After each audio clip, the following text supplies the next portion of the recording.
नमस्कार, मैं हूं आशीष चित्रांशी और आप देख रहे हैं the news launcher. ED, Modi की ईडी 5 चुनावी राज्यों में जहां जहां पर बीजेपी की सरकार नहीं है वहां वहां ताबड़तोड़ घूम रही है। लेकिन एक कहावत है, देसी भाषा में कहते हैं, भय विधना प्रतिकूल तो ऊंट चढ़े कुक्कुर काटे। इसका हिंदी में अर्थ बताऊं कि जब किस्मत खराब होती है तो ऊंट पर सवार व्यक्ति को भी कुत्ता काट लेता है। अब ये ईडी उसी कहावत को चरितार्थ कर रही है। ईडी की कार्रवाई भाजपा पर उल्टी पड़ती नजर आ रही है। एक एक करके अलग अलग राज्यों की तस्वीर आप देखिए।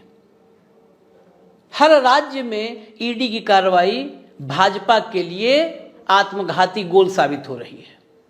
छत्तीसगढ़ की सबसे पहले बात करते हैं, क्योंकि ताजा मामला छत्तीसगढ़ का है, जहां महादेव ऐप के बहाने चुनाव से तत्काल तुरंत पहले 7 नवंबर को मतदान है, उससे 3 दिन पहले भूपेश बघेल की छवि पर एक करारी चोट करने की कोशिश की गई। भ्रष्टाचार था, नहीं था, कितना था, यह जांच का विषय है। क्लीन चिट हम किसी को भी नहीं दे रहे। लेकिन एकाएक ठीक उसी तर्ज पर जैसे दिल्ली के लिकर केस में ईडी जिनको अदालत में कहती थी कि मुख्य साजिश करता है, एकाएक गवाह बनने लगे और वो गवाह उन्हीं की तरफ उंगली उठाने लगे जिन तक पहुंचने के लिए कोई सबूत नहीं था, कोई मनी ट्रेल नहीं स्टेब्लिश कर पाई थी ईडी। मनीष सिसोदिया जेल में, संजय सिंह जेल में, उसी रास्ते पर छत्तीसगढ़ में चली। छत्तीसगढ़ में असीम दास नाम का एक शख्स एकाएक गवाह बना, गिरफ्तारी हुई। बताया गया कि वो 5 करोड़ करीब 39 लाख रुपए के साथ एक होटल में था। भूपेश बघेल को पैसा पहुंचाना था चुनाव के खर्चे के लिए। 508 करोड़ रुपए भूपेश बघेल को दुबई से महादेव ऐप वाले राहुल चंद्राकर, सौरभ चंद्राकर और रवि उप्पल ये पहुंचवा चुके थे। ये 5 करोड़ 39 लाख रुपए और पहुंचा रहा था। पकड़ा गया, उसने सारी गवाही में सब कुछ बता दिया कि भूपेश बघेल मतलब बघेल जी मुख्य किरदार हैं। प्रेस नोट ईडी ने जारी कर दिया। प्रेस नोट जारी करने के बजाय जब सारा कुछ सबूत था तो भूपेश बघेल को गिरफ्तार करते, जेल में डालते। भ्रष्टाचारी को बाहर रहने की जरूरत ही नहीं है। वैसे भी मोदी जी का ताप, भ्रष्टाचारी आसपास रह नहीं सकता। मोदी जी को दिल्ली लोगों ने इसीलिए भेजा है कि भ्रष्टाचारियों को उठा करके जेल में डालें। तो भूपेश बघेल पर प्रेस नोट जारी करने के बजाय जेल डालना चाहिए था। कुछ ही घंटे हुए थे गवाह को सामने आए हुए, तब तक फोटोग्राफ्स आ गई। फोटोग्राफ्स ऐसी ऐसी आई कि अब भाजपा वाले छत्तीसगढ़ में मुंह छिपाते घूम रहे हैं। भाजपा के एक बड़े नेता हैं प्रेम प्रकाश पांडे, उनका राइट या लेफ्ट हैंड है पीयूष मिश्रा। इस पीयूष मिश्रा के साथ जो असीम दास भूपेश बघेल तक पैसे पहुंचाने की बात कर रहा था, पैसा पहुंचा रहा था, जो कैश कुरियर की भूमिका में था, वो असीम दास पीयूष मिश्रा के साथ देखा जाता था। फोटोग्राफ्स हैं उसके साथ, मौज मस्ती करते, गलबहियां करते हुए। बात यहां नहीं रुकती है। चलिए, प्रेम प्रकाश पांडे आप छोटा किरदार मान लेंगे और आगे बढ़ते हैं।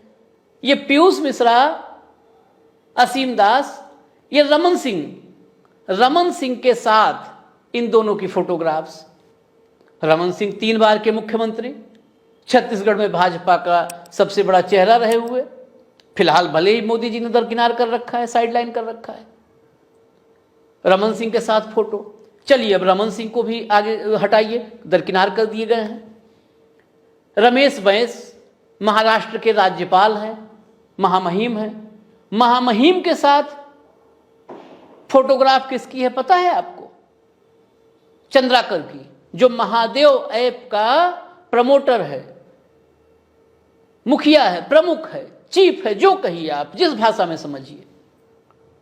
उस चंद्राकर की फोटो रमेश बैस के साथ है। यूसुफ पुट्टी जो इस महादेव ऐप के पूरे नेक्सस में एक बड़ा महत्वपूर्ण किरदार है, सहयोगी है, इस पर FIR भी है, ये यूसुफ पुट्टी भी महामहिम के साथ नजर आ रहा है, चरणों में नजर आ रहे हैं। ये क्या कनेक्शन है, ये कैसा रिश्ता है? छत्तीसगढ़ में ये फोटोग्राफ्स जैसे ही सामने आई और कांग्रेस लेके आई सामने, अब इन तस्वीरों के बाद छत्तीसगढ़ के मतदाता सवाल करने लगे कि ये रिश्ता क्या कहलाता है, ये गवाह कहां से आता है। इन सवालों के बीच अब छत्तीसगढ़ में भाजपा जो दांव खेली थी, ईडी का वो प्रेस नोट लेकर के, उसी प्रेस नोट से मुंह छिपाना पड़ रहा है। प्रेस नोट आते ही पूर्व मंत्री एक अग्रवाल साहब हैं, बृजमोहन, आए, प्रेस कॉन्फ्रेंस किए। दिल्ली से लेकर के दिल्ली में स्मृति मैडम, उन्होंने प्रेस कॉन्फ्रेंस किया। सत्ता सट्टा, दुनिया भर की जुगलबंदियां मानो गालिब प्रकट हो गए हो राजनीति में। मिर्जा गालिब जैसे शेरो शायरी, तुकबंदियां बिठाने लगे। मैडम अब नहीं बता रही हैं कि ये फोटोग्राफ्स कैसे आए, ये फोटोग्राफ्स क्यों हैं, क्या इसमें भी कोई कांग्रेस की साजिश है? फोटोग्राफ को जो है एडिट करके बनाया गया है, स्मृति मैडम को बताना चाहिए। प्रेस नोट जारी होते ही ताबड़तोड़ प्रेस कॉन्फ्रेंस, यहां से वहां, दिल्ली से रायपुर तक प्रेस कॉन्फ्रेंस करके बिल्कुल चुनाव के 3 दिन पहले, 72 घंटे पहले जो माहौल बनाने की कोशिश हुई थी, एकाएक उसके कुछ घंटे बाद ही फोटोग्राफ्स आई, सबकी हवा निकल गई। यह हालत छत्तीसगढ़ की हुई। अब छत्तीसगढ़ से ये ईडी पे, हम अभी ईडी पे हैं तो ईडी पर ही चलते हैं छत्तीसगढ़ से अब राजस्थान की तरफ, क्योंकि मध्य प्रदेश लांघना पड़ेगा। मध्य प्रदेश में सरकार भाजपा की थी। मध्य प्रदेश में पटवारी भर्ती हुई, वीडियोज आए, कई प्रतिष्ठित संस्थानों और चैनलों पर वीडियो दिखे, अभ्यर्थियों ने रेट बताया, सबूत आए, रोल नंबर नाम के साथ कि भाजपा के फलाने मंत्री, फलाने नेता के कॉलेज में यहां से इस रोल नंबर से इस रोल नंबर तक दनादन भर्ती हो गई। कमाल हुआ, चमत्कार हुआ। लेकिन मध्य प्रदेश के चमत्कार को ईडी ने नमस्कार किया। ईडी के दस्तक मध्य प्रदेश में नहीं, सरकार भाजपा की, पटवारी भर्ती भाजपा की, रेट लिस्ट भाजपा की। चुनाव से पहले कई लोगों ने, कई चिट्ठियां आई अलग अलग संगठनों से, कोई पुष्ट कोई अपुष्ट। हम तो कोई एजेंसी है नहीं कि पुष्टि करें, लेकिन 40% कमीशन, 50% कमीशन, किसी का संज्ञान लेकर के कहीं पर ईडी नहीं नजर आई। तो मध्य प्रदेश छलांग मारी और राजस्थान पर हम चलते हैं, जहां पर ईडी की चल रही है लगातार छापेमारी। राजस्थान में भी बयाना कैसे उल्टा हुआ। सबसे पहले तो वैभव गहलोत पे पुराना मामला, दशक पुराना मामला निकाल करके नोटिस जारी किया, पूछताछ किया, हालांकि कुछ मामला बना नहीं। डोटासरा के घर पूरे दिन बैठे रहे, छापेमारी चली। उस छापेमारी का असर मैं बताता हूं। उस छापेमारी के बाद जो तस्वीर मैंने देखी, रात में जिस दिन पूरे दिन छापेमारी, सुबह से देर शाम तक छापेमारी चली, उसके बाद रात में अंधेरा होने के बाद अपने घर के बाहर गोविंद सिंह डोटासरा निकलते हैं और घर के बाहर एक किसी ऊंची जगह पे तख्त पे खड़े होते हैं। सामने हजारों की भीड़। राजस्थान की राजनीति को जितना हमने देखा, डोटासरा प्रदेश अध्यक्ष भले बन गए, लेकिन डोटासरा इतने बड़े नेता नहीं थे कि सचिन पायलट, अशोक गहलोत, वसुंधरा राजे जैसे, जिनके पीछे जन समुदाय खड़ा हो जाए। लेकिन ईडी की उस छापेमारी ने डोटासरा का कद बहुत बड़ा कर दिया। रात में हजारों लोग डोटासरा की जय जयकार करते हुए खड़े थे और घर से बाहर डोटासरा निकल करके ईडी पर अटैक कर रहे थे, हमला बोल रहे थे, भाषण दे रहे थे। राजस्थान में यहां चोट पहुंची। उससे बड़ी चोट, राजस्थान गए थे ईडी वाले चूड़ी टाइट करने, 2 वहीं के वहीं धरे गए, घूस लेते हुए रंगे हाथों। इस रंगे हाथों का भी कनेक्शन छत्तीसगढ़ से जोड़ते हैं। वहां की एंटी क्राइम जो ब्यूरो है, anti corruption ACB, anti corruption को ये इनपुट्स मिले कि ईडी के 2 अफसर मामले को हल्का करने के एवज में रिश्वत मांग रहे हैं। एंटी करप्शन वालों ने ऐसा जाल बुना कि 15 लाख की रिश्वत लेते हुए 2 ईडी के अफसरों को दबोच लिया रंगे हाथों।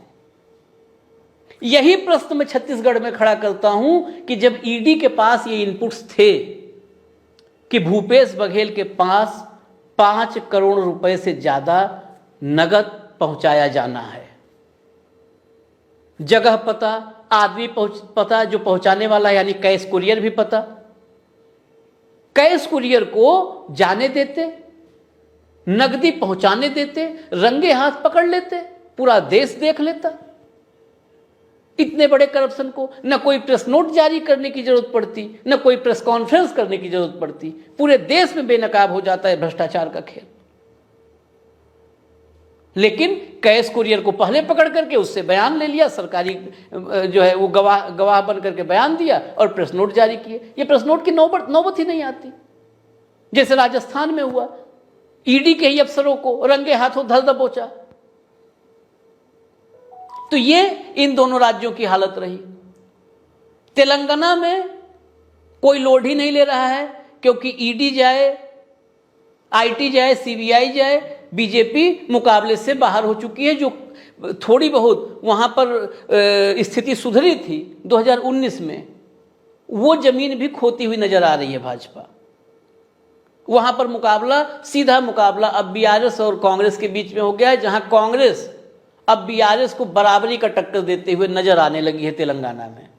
और कांग्रेस और बीआरएस की सीधी लड़ाई में बीजेपी समाप्त प्राय वहां पर नजर आ रही है। यहां तक कि अब जो कुछ नेता भाजपाई हुए थे तेलंगाना में, वो भी कांग्रेसी हो जा रहे हैं। वहां से भी कांग्रेस में ज्वाइनिंग करने वाले नेताओं की एक लंबी फहरिस्त बन चुकी है। तो चुनावी राज्यों की बात करें, अभी चुनावी राज्यों से इतर हम दाएं बाएं अभी नहीं जाएंगे, राज्य तमाम ऐसे हैं, लेकिन चुनावी राज्यों में ये ईडी अब आत्मघाती हो गई है। और ये फोटो 24 घंटे के भीतर ही पूरे मामले को पलट दिया है, चुनाव से पहले, मतदान से पहले। अब ये ईडी का खेल क्या भाजपा को ही भारी पड़ने वाला है, यही सवाल छोड़ करके आपके पास जा रहा हूं। कमेंट बॉक्स में अपनी राय जरूर रखिएगा, अपने कमेंट्स भेजिएगा। फिलहाल मुझे इजाजत दीजिए, नमस्कार।